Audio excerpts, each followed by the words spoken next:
बोलिए सतगुरु माता सुदीक्षा सविंदर हरदेव जी महाराज की जय। गुरु रूप प्यारे साध संगत जी प्यार से बोलिए धन निरंकार जी। वाकई में साध संगत जी बड़ा ही खुशी का समा, बड़ा ही आनंद का पल है। साध संगत जी परम पिता परमात्मा के असीम कृपा से, सच्चे सदगुरु के असीम कृपा से हम सबों की झोली में साध संगत जी ये साध संगत जी संगत का रूप माता जी ने दिया है। तो आओ साध संगत जी हम सभी शुक्रगुजार करें परम पिता परमात्मा का, शुक्रगुजार करें अपने सच्चे सदगुरु का, जिन्होंने साध संगत जी इतना सुंदर समय, इतनी सुंदर समझ बुद्धि विवेक देकर संतों का संग दिया है साध संगत जी। तो आओ साध संगत जी विचार करें। साध संगत जी पवित्र संपूर्ण हृदय वाणी का एक बहुत ही सुंदर शब्द है कि साध संगत जी तरक्की, आज इंसान तरक्की को साध संगत जी कुछ अलग नज़रिए से देख रहा है। लोगों के पास धन दौलत अपार संपत्ति सब कुछ हो जाते तो समझते कि बहुत ही ज़्यादा तरक्की कर ली है। लोगों की मनसा आज इस प्रकार से होती चली जा रही है साध संगत जी।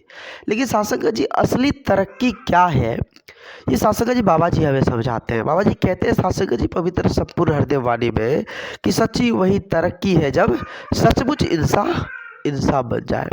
साध संगत जी असली तरक्की जब एक इंसान इंसानियत को अपना ले, एक मानवता को अपना ले, तो वही असल तरक्की हुआ करता है साध संगत जी।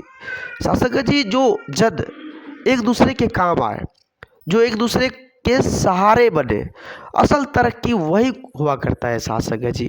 तो आओ साध संगत जी हम सभी समझने की कोशिश करें, हम सभी यही प्रयास करें कि असल तरक्की एक इंसान होना ही है साध संगत जी। तो हम एक इंसान बनकर जिए, अपने जीवन में प्रेम एकत्व मिलवर्तन को अपना कर जिए। क्योंकि साध संगत जी प्रेम दिखने में तो बहुत ही छोटा शब्द है, अर्थ के दृष्टिकोण से अथाह सागर है साध संगत जी। साध संगत जी प्रेम संसार के लोगों का जीने का एक साधन है साध संगत जी। अगर प्रेम नहीं होता तो लोग जी भी नहीं पाते साध संगत जी। तो आओ साध संगत जी हम समझने की कोशिश करें, गृहस्थी में रहकर साध संगत जी परम पिता परमात्मा का शुक्रगुजार करते रहे कि हे प्रभु आपने जो कुछ भी बख्शा है, जो कुछ भी आप जी ने दिया है वो मेरे लिए बहुत है, वो मेरे लिए बहुत है। संतोष धन परम सुख होता है साध संगत जी। संतोष धन जिसके पल्ले में, मानो साध संगत जी वो सबसे श्रेष्ठ, वो सबसे धनी व्यक्ति है साध संगत जी। और जिसके पल्ले में संतोष धन नहीं है वो साध संगत जी धनी नहीं है, वो अमीर नहीं है। संतोष धन ही सबसे बड़ा धन हुआ करता है साध संगत जी। साध संगत जी दास को एक छोटा सा विचार याद आ गया। एक बार की बात है साध संगत जी, एक व्यक्ति थे साध संगत जी, उसको 3 बेटी थी। तो साध संगत जी तीनों बेटी साध संगत जी छोटी थी, धीरे धीरे वो समय के साथ बड़ी हो गई। एक दिन साध संगत जी एक महात्मा जी से उन्हें संग हो गया और महात्मा जी से साध संगत जी वो कहने लगे कि महाराज हम भक्ति भजन कैसे कर पाएंगे, हमारे पास 3 बच्चे हैं, उसकी शादी विवाह हर चीज़ करनी है हमें। हम जब ये साध संगत जी इस घर को, इस परिवार को छोड़कर चले जाएंगे कहीं पर भक्ति भजन करने के लिए, तो फिर उसको देखने वाला कौन होगा, उसकी शादी विवाह हर चीज़ करने वाले तो कोई नहीं है, एक हमारे अलावा कमाने के लिए कोई नहीं है, सब कुछ तो हम ही को करना पड़ेगा। आप ही बताइए कि हम भक्ति भजन कैसे कर पाएंगे। तो साध संगत जी महापुरुष ने उन्हें समझाने लगे कि देखिए पहले क्या होता था साध संगत जी, हमारा देश जो था वो सुसंपन्न देश था। पहले साध संगत जी ऐसा नहीं था कि अलगवाद, ये अलग वाली बात नहीं। साध संगत जी सभी परिवार के सदस्य जो थे वो भी सभी मिलकर रहते थे साध संगत जी, और किसी भी चीज़ की कोई कमोबेश नहीं थी, सभी मतलब आपस में मिलकर जीते थे। और घर में एक आध सदस्य भी साध संगत जी जब कमाते थे तो उसी से सबका भरण पोषण हो जाता था। इसलिए पहले लोग साध संगत जी कहीं चले जाते थे भक्ति भजन करने के लिए, जंगलों में, ऊंचे पहाड़ों में, तब त्याग करते थे।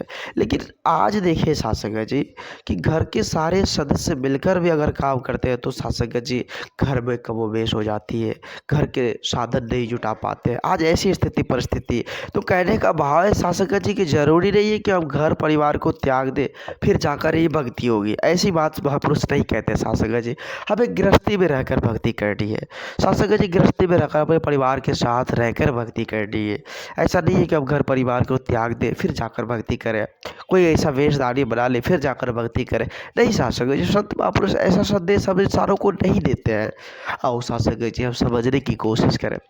इतिहास गवाह है शासक जी बाबा नानक के बारे में कौन नहीं जानते हैं। कहते हैं कि गृहस्थी में जो रहे उदास, कहो नानक हम ताके दास। शासक जी कहने का भाव है, बाबा नानक जी जो थे वो शासक जी भक्तों को इस प्रकार से समझाते थे। वो शासक जी चाहे भक्त शासक जी वो अपराध ही क्यों ना करता हो, वो दुराचारी ही क्यों ना हो, उसके पास भी जाते थे शासक जी, वो समझाते थे कि इस दातार का शरण ले लो, इस परमपिता परमात्मा का शरण ले लो। तुम जो इतनी बुराई कर रहे हो, तुम जो इतना अपराध कर रहे हो, क्या पता है तुमको जो है इसका कोई भागी भी होगा। कोई नहीं, कोई सगे संबंधी, कोई कोई आपका इसका भागी नहीं होगा। आप जो कर्म कर रहे हो उसका भागी आप ही हो। तो आप क्यों करते हो ऐसा काम। शासक जी बाबा नानक घर घर जाकर यह संदेश देते थे कि इस परमात्मा का शरण ले लो, इस परमात्मा का शरण ले लो, भगवान के आसरा लेकर जियो, जीवन आनंद से बीतेगा। शासक जी एक बार की बात है, शासक जी ठग ठग जो है वो शासक जी हर युग में रहे, दुराचारी अपराधी हर युग में रहे शासक जी। एक बार ऐसा ही हुआ, बाबा नानक जी शासक जी कहीं जा रहे थे, ऐसे ही शासक जी भक्तजनों से मिलने जा रहे थे। तो रास्ते में शासक जी एक सज्जन ही व्यक्ति थे, लेकिन शासक जी वो जो ना बड़ा ही चतुराई से काम लेते थे। आते जाते राही को लूटते थे शासक जी, उसे मार देते थे, उसके पास जो भी धन दौलत था वो लूट लेते थे शासक जी। तो बाबा नानक शासक जी संयोग से उसी रास्ते से होकर जा रहे थे। तो शासक जी जैसे वो व्यक्ति देखा, बाबा नानक के पास आ गए। तो देखिए जो शासक जी बड़ा ही सुंदर वस्त्र पहने हैं, बड़ा सफ़ेद वस्त्र पहने हैं, शासक जी पूरा शरीर चेहरा लाल सा है।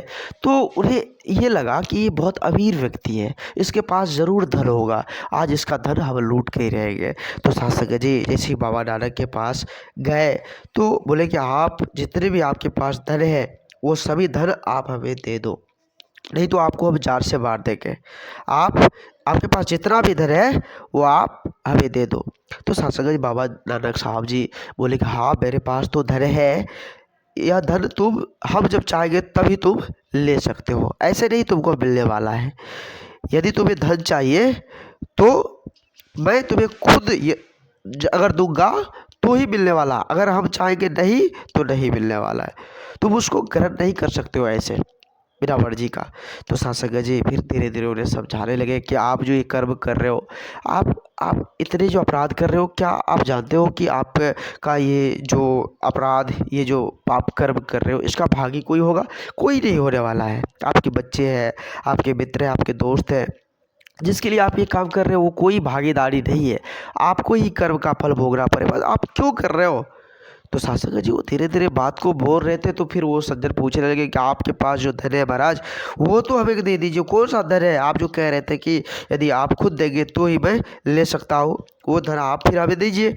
तो शासक जी बाबा नानक साहब जी उसको नाम रूपी धन दिया, नाम रूपी धन, इस परमात्मा का ज्ञान दिया शासक जी। इस अजर अमर अविनाशी का ध्यान करके शासक जी इसको एक अलौकिक दिव्य दृष्टि देकर उसको जनाया कि यही परम पिता परमात्मा है, यही निर्गुण निरंकार दातार, यही पार ब्रह्म परमेश्वर है। और इसको जानकर तुम भक्ति करो, इसको जानकर भक्ति करो, फिर तुम भी एक महान व्यक्ति के रूप में उभर कर सामने आओगे। तो आओ शासक जी वह व्यक्ति शासक जी इस नाम रूपी धन को पाकर शासक जी भक्त बन गया और शासक जी चर्चे होने लगे। शासक जी आओ हम समझने की कोशिश करें। कौन नहीं जानता शासक जी वाल्मीकि जी महाराज के बारे में। शासक जी उसका पहले का नाम रत्नाकर था। भले ही शासक जी वो बड़ा दुराचारी था, बहुत ही शासक जी आते जाते राही को लूट लेता था, आते जाते राही को शासक जी काट देता था। लेकिन जब शासक जी वो गुरु के शरण में आया, इस परम पिता परमात्मा को जाना, तो शासक जी वो ऋषि बन गए। वो तमाम महान धर्म ग्रंथों को शासक जी लिखे, उसकी रचना किए, आज उन्हें वाल्मीकि ऋषि के नाम से शासक जी याद किया जाता है। तो अब शासक जी हम समझने की कोशिश करें, ये नाम रूपी धन, ये परमपिता परमात्मा का ज्ञान शासक जी जब हो जाता है, यह अजर अमर अविनाशी का जब ज्ञान हो जाता है तो हमारे जीवन में बाहर आ जाती है शासक जी। जीवन जीने का तरीका सलीका शासक जी हमें समझ आने लग जाता है और हमारा जीवन धन्य हो जाता है शासक जी। तो आओ शासक जी हम समझने की कोशिश करें। यह समय शासक जी बड़ा अमोलक है, परमपिता परमात्मा की असीम कृपा से यह समय हम सबों के पल्ले में आया है शासक जी। तो हम सभी इस समय का सदुपयोग करते हुए जीवन को आनंदित तौर पर जीते चले जाए शासक जी दास। बहुत ही ज़्यादा वक्त आप जी सभी संत महात्माओं का ले लिया। दास क्षमा चाहेगा आप जी सभी संत महात्माओं के चरणों में। दास को माफ़ करना। दास बच्चा है, दास को उतनी बोलने की समझ नहीं हुनर नहीं है जो आप जैसे महान दिव्य संतों के आगे कुछ बोल पाए। दास को माफ़ करना, अपने श्री चरणों से जुड़े रखना। दास भूल चूक के लिए आप जी सभी संत महात्माओं के श्री चरणों में क्षमा चाहेगा। साथ संगत जी प्यार से बोलिए धन्यवाद।